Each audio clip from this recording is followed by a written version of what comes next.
അസ്സലാമു അലൈക്കും വറഹ്മത്തുള്ളാഹി വബറകാതുഹു.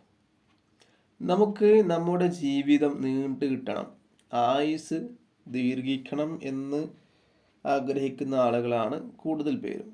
അല്ലെ, നമുക്ക് ഒരുപാട് കാലം ജീവിക്കണം, നമ്മുടെ മക്കൾക്ക് മക്കളായിട്ട് കാണണം, അല്ലെങ്കിൽ മക്കൾ വലിയ ആൾക്കാരായിട്ട് കാണണം, അവർ നല്ല രീതിയിൽ ജീവിക്കുന്നതായി കാണണം, മക്കൾ നല്ല രീതിയിൽ ജീവിക്കുന്ന നമ്മൾ വിവാഹം കഴിയുന്നതൊക്കെ കാണണം എന്നൊക്കെ ആഗ്രഹിക്കുന്ന ആളുകളാണ്. അപ്പോൾ അങ്ങനെ ആഗ്രഹിക്കണമെങ്കിൽ തന്നെ എന്ത് വേണം? നമുക്ക് ആയുസ് എന്താകണം? ദീർഘിക്കണം. അപ്പോൾ ആയുസ് ദീർഘിക്കണമല്ലോ. ആയുസ് ദീർഘിക്കാനുള്ള സ്വപ്നം എന്താണ് എന്നുള്ളതാണ് ഇന്നിവിടെ സംസാരിക്കാൻ വേണ്ടി പോകുന്ന ഒരു സ്വപ്നം.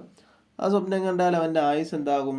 ദീർഘിക്കും. പിന്നെ അവൻ്റെ കാര്യങ്ങളിൽ നിലനിൽപ്പുണ്ടാകും, എല്ലാ കാര്യങ്ങളിലും നിലനിൽപ്പുണ്ടാകും എന്നുള്ളത് ഒരു നല്ല കാര്യം തന്നെയാണ്, നിലനിൽപ്പ് എന്ന് പറയുന്നത്. അപ്പോൾ ഇതെന്ത് സ്വപ്നം കണ്ടാലായിരിക്കും ഇങ്ങനെ വ്യാഖ്യാനം വരുന്നത്? നമ്മൾക്കൊക്കെ ജീവിതത്തിൽ ഒരു പ്രാവശ്യമെങ്കിലും ഹജ്ജും ഉംറയും ചെയ്യാൻ ആഗ്രഹിക്കാത്തവരായിട്ട് ആരും ഉണ്ടാവില്ല. അപ്പോൾ ഇന്ന് ഹജ്ജിന് പോകാൻ കഴിയില്ല, അങ്ങനെയുള്ള പൈസയാണ് ഹജ്ജിനൊക്കെ വരുന്നത്. എന്നാലും ഉംറയൊക്കെ അധികം പേരും ചെയ്യുന്നുണ്ട്. പൈസയൊക്കെ ഒരു കൂട്ടി, കുറികളൊക്കെ കൂടി അങ്ങനെ ഹജ്ജ് ചെയ്യാൻ ഉംറ ചെയ്യുന്ന ആളുകളുണ്ട്. അപ്പോൾ ഹജ്ജും ഉംറയും ചെയ്യാൻ ആഗ്രഹിക്കുന്ന ആളുകളാണ് നമ്മൾ കൂടുതൽ പേരും.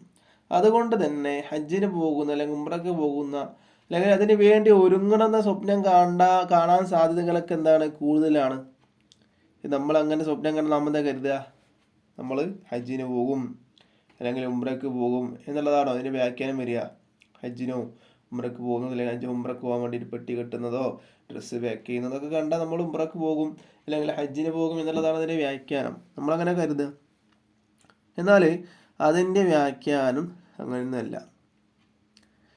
മഹാനായ ഇബ്നു സിരീൻ റഹിമഹുമുള്ള എന്നവരോടൊരു കിതാബിൽ 54-ാമത്തെ പേജിൽ പറയുകയാണ്, ഒരാൾ ഹജ്ജോ ഉംറയോ ചെയ്യുന്നതായിട്ട് അങ്ങനെ സ്വപ്നത്തിൽ കണ്ടാൽ അതിൻ്റെ വ്യാഖ്യാനം അവൻ ആയുസ് ദീർഘിക്കുമെന്നും മാത്രവുമല്ല അവൻ്റെ കാര്യങ്ങളിൽ നിലനിൽപ്പുണ്ടാകും എന്നുള്ളതാണ് അതിൻ്റെ വ്യാഖ്യാനം. ഇൻഷാ അല്ലാഹ് മറ്റൊരു വീഡിയോ ആയിട്ട് വീണ്ടും കാണാം. അള്ളാഹു തൗഫീഖ് നൽകട്ടെ. അസ്സലാമു അലൈക്കും വറഹ്മത്തുള്ളാഹി വബറകാതുഹു.